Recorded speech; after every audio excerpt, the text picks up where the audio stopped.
So here's a brief history on stem cells. The first, adult stem cell research started about 40 years ago.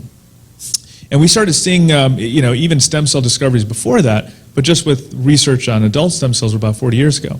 So back in the 1960s, they had two separate types of bone marrow populations of stem cells. They had hematopoietic stem cells and then bone marrow stromal cells. And, the research started with those, and that was kind of the lineage that it was going down.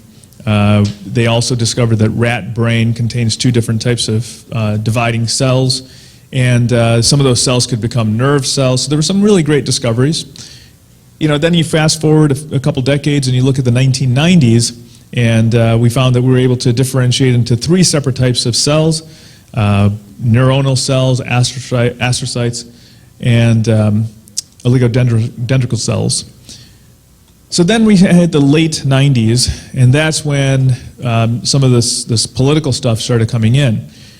In the late 90s, in 1998, we saw that researchers first were able to extract stem cells from human embryos, which was an achievement of itself. And they were able to then make insulin growing cells. And that was wonderful. But there was obviously this big ethical dilemma, as you guys all probably remember. And the debate was, boy, are you crushing embryos? Are you killing babies while doing this? Maybe, maybe not, who knows? We're not going to talk about that, but one thing that definitely happened is that the government came down and says, hey, listen, we're stopping all stem cell research. There's going to be no more stem cell research. And that held true for almost a decade. So you saw California kind of, trying to buck that trend, but still, in terms of funding and what they were actually able to do was very limited. So you saw for about 10 years the rest of the world was continuing on with stem cell research, and there was really nothing going on in America at the time. Fortunately, the rest of the world was working on things, and we had some progress during those years. And then, finally, obviously, about 10 years later, we were able to resume stem cell research in America.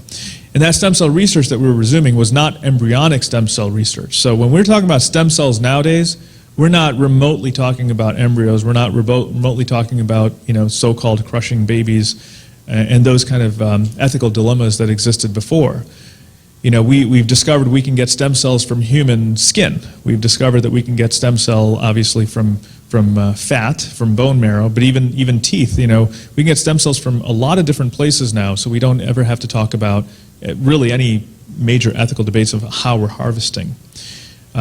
Just in the last 4 years or so, just in our practice, we've been able to have multiple first accomplishments with stem cells in terms of deployments. We have a couple more coming up later this month, involving some of the developments that we're going to be talking about today.